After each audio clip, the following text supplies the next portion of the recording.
Hai komunitas Crown Financial Ministries Indonesia. Wah, ketemu lagi kita di podcast hari ini yang akan ngebicarain tentang isu-isu keuangan, bicara-bicara santai tapi ada sesi seriusnya juga. Nah, ini kan udah beberapa series nih kita bicara tentang harta yang Tuhan titipkan. Nah, salah satu harta yang Tuhan titipkan yang seringkali kita lupakan adalah harta mengenai tubuh yang sehat atau body asset.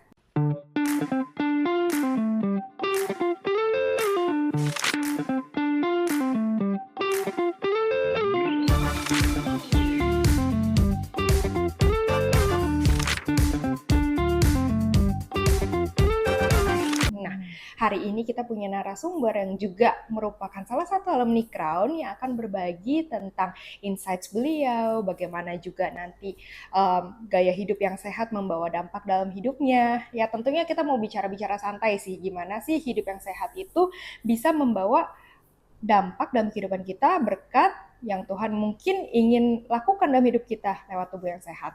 Nah, mungkin kita kenalan dulu dengan narasumber kita. Sebagian orang mungkin udah familiar dengan Erlyn. Erlyn mungkin kenalin diri dulu. Halo, namaku Erlyn. Sibuk lebih banyak emang di rumah karena emang lagi ada masuk season baru di mana tahun lalu baru abis punya baby. Jadi wow, emang congrats. sibukannya emang lebih banyak di rumah. Seperti itu. Nah, Erlyn, aku dengar-dengar dari teman-teman di alumni Crown nih, katanya Erlyn tuh salah satu orang yang lumayan passionate terhadap olahraga gitu ya. Dari mungkin upbringingnya dari kecil udah mencoba banyak olahraga. Nah, tapi sebelum kita masuk ke masa kecil Erlyn ataupun hobi Erlyn ini, kita boleh nggak sih ngebahas sedikit mengenai pengertian harta tubuh atau body asset menurut pengertian Erlyn sendiri gitu? Ya. Mungkin kalau yang kita tahu kan, sehat. Kita harus olahraga nih. Banyak orang yang mengutamakan langsung ke olahraga gitu. Padahal sehat itu kan banyak faktor. Selain ada olahraga, kita tetap harus juga bisa istirahat. Nah, jadi kalau di olahraga itu kadang selain kita mengerjakan menunya gitu ya, ada juga yang namanya tuh juga kita rest. Jadi di sela-sela itu tetap harus ada yang namanya istirahat. Nah, terus juga selain itu ada juga yang namanya asupan. Asupan itu lebih ke nutrisi gitu. Jadi makanan yang kita makan atau ya minumannya juga. Kadang kan kita mikir langsung ke yang jauh-jauh nih, ke yang sulit gitu. Padahal sebenarnya simple kayak apa yang kita makan setiap hari atau enggak berapa banyak air putih sih yang kita minum. Nah, hal-hal seperti itu sih yang mungkin kadang terlewat untuk kita pikirkan lah seperti itu. Iya sih, sebenarnya aku juga kadang-kadang terlalu shock gitu ya dengan keadaan gitu ya. Maksudnya orang bicara kesehatan sekarang tiba-tiba daftar maraton 42 kilo gitu kan. Kayak ambisius banget bicara kesehatan tuh kayak harus goalnya maraton, turnamen padel ya. Atau kayak memang ada rise in the Pilates industry juga dan segala macam gitu ya. Walaupun memang dengan menunya semakin banyak semakin baik ya, berarti kan orang ada nih kecenderungan untuk mengikuti olahraga baru, ikut komunitas dan segala macam. Tapi kadang-kadang yang kita lupakan sebenarnya basic-basic seperti itu sebenarnya udah langkah menuju untuk hidup sehat ya. Betul. Kalau Erlyn sendiri, gaya hidup yang sehat yang Erlyn anut nih ya, yang kira-kira praktis dan orang awam bisa ikutin tuh seperti apa sih? Praktisnya ya, kalau dari aku mungkin lebih ke rutinitas ya. Jadi gimana kita bisa istirahat tuh, kita punya jam tidur. Jadi startnya tuh kita konsisten. Terus juga bangunnya jam berapa. Nah terus kadang emang dalam satu hari itu kita pikir, olahraga tuh sebenarnya kayak orang ngambil, harus lama nih. Padahal sebenarnya kayak 30 menit pun cukup gitu. Sebentar, tapi juga yang penting tuh konsistennya. Bukan seberapa lamanya, tapi seberapa sering gitu. Kita mengulanginya itu. Cuman ya itu sih, kebanyakan orang mikirnya langsung berat gitu. Sedangkan yang penting kuncinya itu konsistennya sih. Kuncinya tuh konsistennya ya. Nah ini kita nanti akan bahas juga sih tentang membangun habit. Karena yang susah sebenarnya mulai dari mager bangetnya itu sampai kayak iya udah deh lakuin aja gitu ya. Sampai di titik yang kayak malah nggak bisa diberhentiin ya kan, yang kayak rest nggak mau. Iya, ada tuh temen gue yang kayak gitu. Iya. Yang kayak rest tuh kayaknya bersalah, berdosa gitu. Betul. Ya tapi kan langkah dari mager sampai ke mau melakukannya itu mungkin yang susah. Tapi nanti kita akan bahas itu. Kita mau ulik-ulik sedikit dulu nih dari hidupnya Erlyn gitu. Kenapa sih orang bisa sampai bilang, Erlyn nih anak si paling atlet gitu? Waduh. Kenapa tuh? Ya mungkin ini kali ya, jadi emang pas kecil itu, eee, karena orang tua aku juga mereka hobi olahraga gitu ya, jadi mereka Mhm. emang suka ngenalin kita ke olahraga-olahraga kayak berenang, basket gitu. Jadi emang banyak olahraga yang emang udah sempet, dilakuin lah dari kecil. Cuman Mhm. emang semakin bertambahnya usia gitu kan waktu juga semakin sedikit gitu ya. Jadi Mhm. emang makin ke sini semakin kita pilihlah olahraganya. Mungkin kalau dari teman-teman yang bilang sih paling atlet, Mhm. karena mungkin di circle yang emang orang jarang olahraga. Oh, oke. Tapi kalau kayak misalnya ketemu yang di komunitas gitu ya, banyak yang lebih kayak bener-bener kayak apa ya, lebih latihannya Ambisius. lebih ambisius, betul betul. Lebih yang Mhm. kayak gitu-gitu. Jadi kayak Mhm. kadang ngerasa, lu kerjanya tiap hari lari mulu sih gitu. Lu nggak Mhm. ada kerjaan lain apa gitu. Padahal ya di tempat kita ini biasa aja gitu. Lebih jadi kayak Iya. mungkin karena dari circle-nya juga atau kayak mungkin Mhm. karena emang dia belum pernah nyoba Mhm. olahraga juga jadi ngerasanya seperti itu I orang-orang. see. Jadi sebenarnya dari kecil tuh sudah ada paparan lah ya. I Iya think iya. mungkin itu yang kita jarang tahu kalau misalnya ada paparan, ada model atau mungkin kalau Mhm. sekarang lagi banyak konten seperti itu mungkin bisa memberikan motivasi untuk kita gitu ya. Kadang mungkin dari Mhm. circle terdekat kita juga nih bisa membuat kita termotivasi untuk menjaga hidup lebih baik gitu ya. Mhm. Menemukan komunitas yang tepat atau menemukan circle yang tepat. Nah, Mhm. tapi kalau dari Erlin sini oke lah pernah coba main basket, pernah berenang, Mhm. pernah lari, segala macam. Tapi trigger apa sih yang mungkin kayak, oh mungkin ada season dalam hidup yang dimana Erlin menemukan, oh it's the right time to actually lebih jor-joran untuk hidup sehat gitu. Oke, kalau momen itu dirasain pas kita ini ya, kemarin kan sempet COVID ya. COVID kan Mm-mm. kita semua di rumah, terus kesehatan jadi isu yang sangat penting. Nah, di situ mulai kita, aku Mm-mm. sama dulu masih pacarku, Mm-mm. kita coba masuk ke komunitas sepeda. Kita Mm-mm. coba uh, olahraga baru. Mm-mm. Jadi dulu emang bisa naik sepeda, tapi cuma bisa gitu. Nggak Mm-mm. pernah mikir, oh sepeda tuh dijadiin olahraga sport gitu. Mm-mm. Dulu kan cuman commuting gitu, kayak Iya. cuman jalan-jalan di komplek atau kemana gitu. Nah Mm-mm. di situ mulai kita coba sih Hmm. pas momen COVID itu. Jadi dari momen COVID itu menemukan hobi baru yaitu sepedaan gitu ya. Nah Betul. apa sih kalau boleh tahu dengar-dengar kan memang katanya dari hobi ini ternyata bisa berubah menjadi sesuatu yang lebih besar gitu ya. Tuhan titipkan berkat lewat hobi ini. Iya, Apa sih iya, yang iya. terjadi saat itu? Ya, jadi waktu kejadian COVID itu kan kita mulai sepedahan, punya komunitas. Nah, situ kita Hmm. mendengar lah banyaknya permasalahan kebutuhan. Jadi waktu itu kan ada momen semua yang berhubungan dengan sepeda tuh jadi barang langka gitu. Iya, Nah, sepedanya aja sepedanya mahal. aja mahal banget, betul. Nah, di Mm-mm. sini kita waktu itu melihat, oh lebih ke arah apparel nih, baju gitu. Mm-mm. Kayak gimana ya kita bisa coba bikin jersey sepeda, karena kan waktu Mm-mm. itu cuma ada brand luar dan itu harganya mahal. Mm-mm. Dibikin di lokal, Mm-mm. tapi desainnya tuh yang bagus gitu. Jadi kita juga maksudnya sebagai penikmat sepeda gitu, Mm-mm. makanya juga Nggak nggak malu. malu-maluin gitu. Nah Mm-mm. di situ kita mulai coba tuh Mm-mm. bikin prototype-nya. Habis itu kita Mm-mm. coba tawar-tawarin. Nah Mm-mm. ya surprisingly waktu itu di momen yang tepat sih. Jadi Mm-mm. emang kita tuh ketemu banget gitu peluangnya ada, Mm-mm. momen kita juga ngeluarin produk itu juga pas gitu. Jadi Hmm. kita coba bikin si jersey sepeda itu. Mm-mm. Tapi kalau backgroundnya Erlin dan pacar sendiri emang apa gitu kok bisa tiba-tiba masuk ke dunia jualan baju gitu kan ya, Ya, apparel gitu. background kita desain, jadi emang Oke. kita graphic designer. Mm-mm. Tapi kalau graphic designer kan luas ya sebenarnya, nggak cuman Mm-mm. desain, tapi kadang bisa ke fotografi, ke branding, ke Mm-mm. macam-macam lah. Mm-mm. Nah, kalau si pacarku ini, dia dulu fokusnya emang sukanya di apparel. Oke. Sebelumnya dia punya streetwear, Oke. kayak gitu. Jadi udah ada duluan ya sebenarnya ya. Nah, habis itu kalau aku sebenarnya waktu itu lagi masih ngerjain UI UX design, jadi lebih ke Mm-mm. website segala macam. Tapi Mm-mm. emang mungkin dari dulu juga ini ya, suka bisnis gitu ya. Jadi Mm. pas ngeliat ada potensi ini, Mm-mm. si pacarku dia udah punya prototipenya, ngerasa Mm-mm. ada peluangnya, ya kita coba aja gitu. Kita masuk, Mm-mm. kita seriusin gitu. Mm-mm. Nah, kalau Erlin sendiri ngelihat apakah ya it's a good thing ya, maksudnya kalau from your life tiba-tiba dari hobi bisa dapat hidup sehat, bisa dapat tambahan juga nih kebetulan ya Betul, Tuhan betul. percayakan lewat desain jersey gitu. Tapi kalau lihat yang terjadi di sekitaran kita saat ini, apakah Mhm. memang banyak gitu terbuka kesempatan di dunia olahraga juga untuk orang bisa gain something from it gitu? Banyak sih, maksudnya kan itu kan lebih spesifik ke bisnis gitu ya. Mm-mm. Sedangkan kalau yang aku lihat orang-orang sekarang tuh yang mereka pengen dapet itu lebih ke apa ya, kayak networknya, terus Mm-mm. juga lifestyle-nya. Maksudnya nggak cuman sebagai olahraga gitu. Jadi ini Mm-mm. tuh apa ya, lebih ke movement gitu. Banyak, Movement iya, baru ya. Mm-mm. apalagi ya somehow mungkin juga karena sosial media, jadi orang pengen ikut gitu, pengen coba. Oh lagi ngetren Iya. pedal, pedal semua. Oh lagi ngetren apa? Ini aja kan sebenarnya sepeda juga udah mulai menurun ya. Iya. Dan Heeh. mereka mulai switching ke Mm-mm. olahraga lain. Nah Mm-mm. lebih ke Mm-mm. gitu sih. Iya, iya.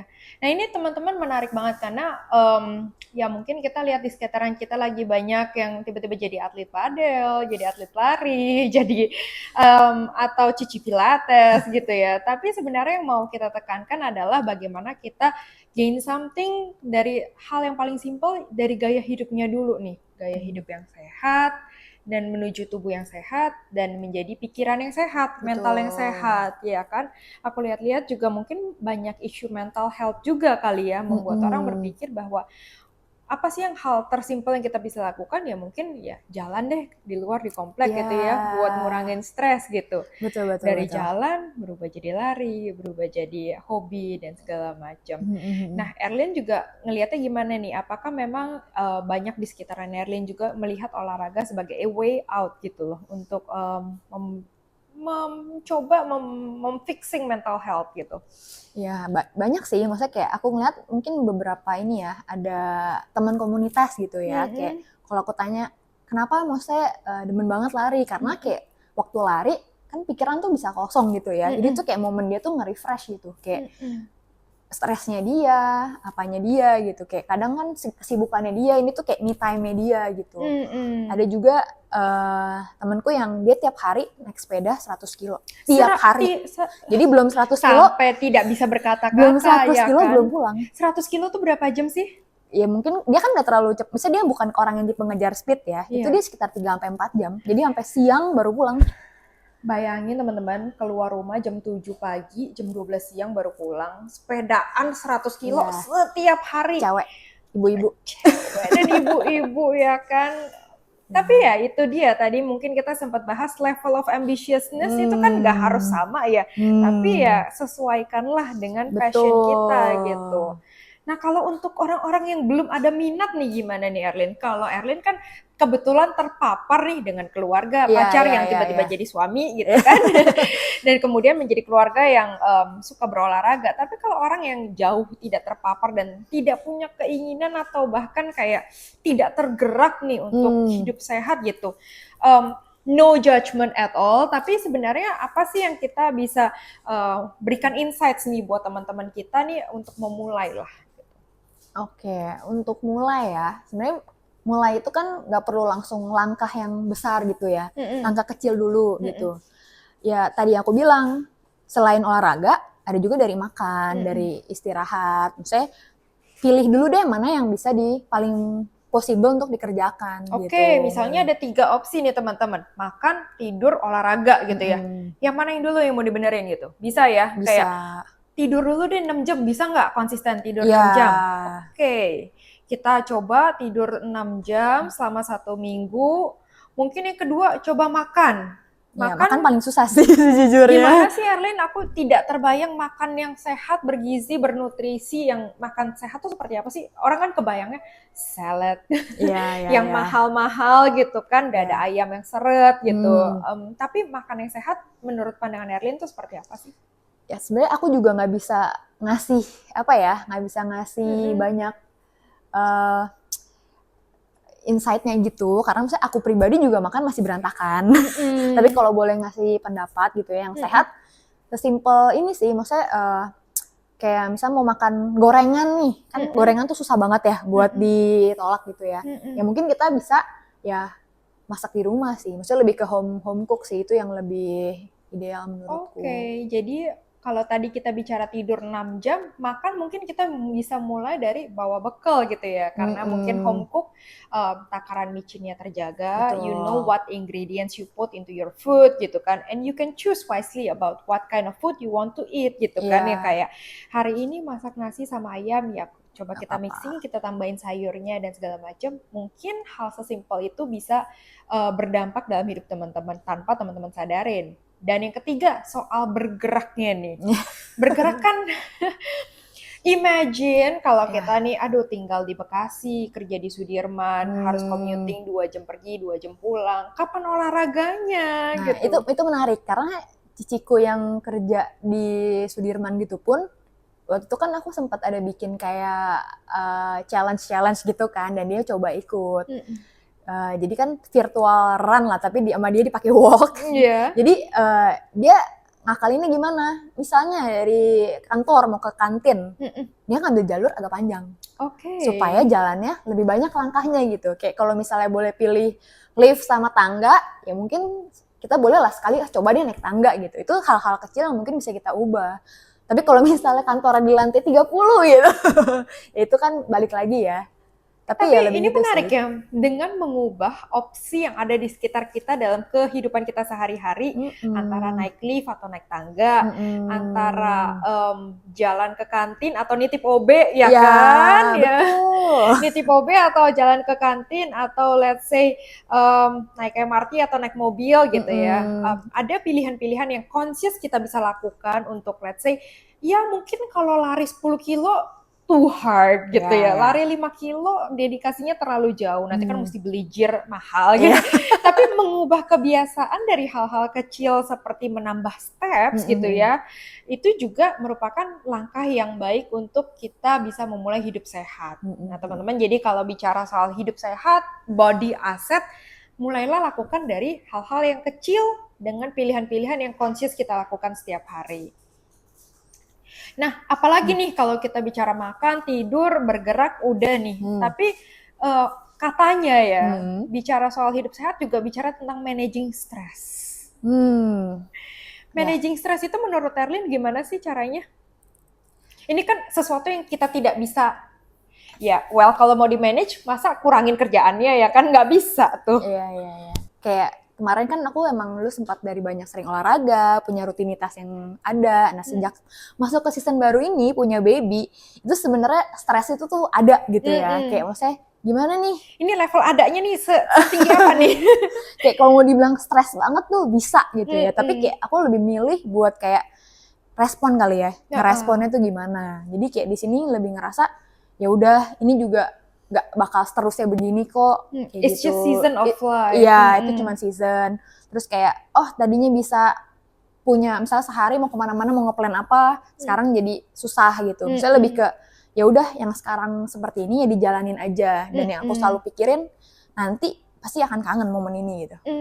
Jadi ya udah apa yang ada sekarang enjoy aja gitu. Jadi kalau tentang stres dalam hidup kadang sesimpel kayak dijalanin aja gitu ya, dan mencoba mencari celah-celahnya aja untuk menyenangkan diri gitu ya. Kalau Iya. Erlin cara-caranya gimana tuh? Kan denger-denger juga semakin susah nih kan karena parenting, istilahnya jam tidur terganggu, Iya, iya. karena jam anak juga bangun dan tidurnya tidak terkontrol gitu ya. Gimana sih cara Erlin mulai menyisipkan sedikit-sedikit gitu ya gaya hidup sehat di dalam keseharian Erlin yang berubah ini gitu? Agar supaya tetap bisa banyak bergerak gitu ya, karena topik kita bergerak. Jadi emang aku banyak sih, maksudnya tiap hari ajak jalan sore anak. Jadi itu tuh kayak gimana cara aku relief kayak, oh masih apa ya, kadang kan ngerasa di rumah sendiri sama anak doang kan kayak, aduh kayak sendiri doang gitu. Tapi Sepi saat gitu ya. saat bisa keluar walaupun nggak ngumpulnya juga sama ART sebelah bawa anak juga, tapi di situ tuh ngerasa, oh banyak juga loh ternyata yang care juga sama kita gitu. Maksudnya kayak banyak yang ngajak ngobrol juga, lebih ke apa ya, hubungannya sih, membangun hubungan gitu. Oke, ini menarik nih karena mungkin relate juga sama new moms out there gitu ya. Ibu-ibu rumah tangga yang mungkin karena kesehariannya udah penuh dengan urusan rumah. Aduh, kapan cuci bajunya, kapan masaknya, kapan ngurus anaknya, kapan this, kapan that-nya gitu. Sehingga lupa bahwa ada hal-hal kecil yang bisa dilakukan. Sesimpel kayak jalan keliling komplek, ya sekalian bergerak, sekalian update dengan ART-ART sebelah, ngobrol-ngobrol cantik. Tapi itu bisa relieve stress, tapi in the same time juga bisa menambah steps harian sehingga hidupnya bisa tetap lebih sehat gitu ya. Aspek-aspek kecil yang kita bisa temukan dalam keseharian kita sebenarnya bisa menolong kita. Bicara soal berkat nih Erlin, kalau Erlin kan tadi katanya sampai bisa bikin jersey gitu ya. Dengar-dengar ada season di dalam hidup Erlin juga yang sampai Tuhan tuh titipkan berkat gitu loh. Katanya persiapan menikah sampai persiapan punya anak gitu. Dari hobi yang turn into passion, turn into work gitu. Apa sih yang terjadi saat itu? Iya, jadi waktu itu memang awalnya kita sempat dapat email gitu. Jadi ada yang kontak kita untuk bikin custom. Waktu itu ya kita nggak pikir oh ya udahlah cuma one time doang dan ya custom design gitu custom ya. Custom design dan production juga di kita. Jadi emang kebetulan si klien ini mau bikin campaign dan mereka butuh merch-nya. Dan mereka coba bikin di kita. Nah ya udah, dan abis itu berlanjut tuh ternyata dalam setahun itu dia beberapa kali order sampai akhirnya waktu itu aku sama pasangan lagi mikir buat kita mungkin tahun depan mau merit nih gitu kan. Terus aku nyeletuk iseng, wah ini jangan-jangan kita merit dibiayain nih sama si klien ini gitu. Terus gimana dibiayain sama klien? Beneran waktu itu tiba-tiba masuk PO, bilangnya mau pesannya segini. Oh ya oke, bisa nih kayaknya. Pas beneran dateng 3 kali lebih gede. 3 kali lebih gede. Jadi kita kayak agak shock kayak, hah gila puji Tuhan banget ini beneran loh. Maksudnya kayak Tuhan nitipin berkat yang emang kita butuhin dan Tuhan penuhi langsung dari situ. Wow. Tapi pas dapet itu juga, budget nikahnya tetep lah, gak usah dinaikin. Jangan jadi karena dapat lebih, kita naikin gitu kan. Nggak jadi tetap dipakainya sesuai. Waktu lahiran juga dapat berkat nih? Iya, waktu itu kebetulan banget juga. Kan memang tahun lalu itu sempat ada acara PON ya. Nah di PON itu atlet-atlet triathlon. Jadi kan emang karena dari jersey sepeda, sekarang aku udah masuk ke triathlon juga. Mereka order si trisuitnya itu ke aku gitu. Di situ agak kaget sih, kayak wow, padahal dulu kayak cuman mikir wah kayaknya kesannya keren nih. Cuman proyek sampingan. Iya. Kayak keren nih kalau bisa support atlet gitu kan. Terus kayak pernah punya iseng nih, wah kalau bisa sih masuk nih keren nih gitu. Ternyata ya Tuhan bawa kita sampai ke titik itu sih, yang momennya yang kayak itu kan 3 bulan lah sebelum PON, pas di hari lahiran itu juga, yaitu proyeknya udah mulai berjalan sih. Wow. Jadi kayak puji Tuhan dari sana ya Tuhan melalui bisnis, melalui hobi, ya Tuhan bisa memenuhi kebutuhan kita juga gitu. Nah teman-teman, ini cerita suksesnya nih ya, bahwa dari lahir hidup yang sehat, kemudian lahir pekerjaan ya dari passion tersebut gitu.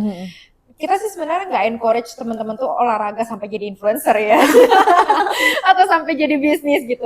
Tapi mungkin kisah-kisah seperti ini bisa menginspirasi teman-teman bahwa hal-hal kecil yang teman-teman lakukan setiap hari secara conscious gitu ya, baik itu menjaga tubuh, menjaga pikiran, menjaga makan, mungkin hal-hal kecil itu bisa menjadi ladang berkat juga loh, in whatever way gitu ya. Siapa tahu teman-teman dengan tubuh yang sehat, teman-teman bisa networking, ya kan? Bisa punya lebih banyak waktu bergaul dengan teman dan berujung menjadi bisnis gitu kan. Atau karena tubuh yang sehat menginspirasi orang lain jadi komunitas gitu kan. Kalau dari Erlin sendiri dengar-dengar dari sepedaan sampai bisa jadi atlet triathlon, luar biasa. Bukan atlet ya, tapi bisa jadi passion yang berkembang terus-menerus gitu loh teman-teman. Iya, itu yang mungkin kita mau tekenin, bahwa dari keputusan-keputusan kecil yang kita ambil itu bisa menjadi sesuatu yang besar kalau teman-teman tekunin. Nah, mungkin sekian aja nih, karena bicara hidup yang sehat ujung-ujungnya teman-teman tahulah keputusan-keputusan yang harus teman-teman ambil untuk menjaga hidup sehat. Nah, semoga cerita-cerita kecil kita ini bisa menginspirasi teman-teman untuk memulai sesuatu yang baru dan siapa tahu itu menjadi ladang berkat untuk hidup teman-teman. Sekian untuk ngobrol kita sama Erlin hari ini. Sampai jumpa. Bye.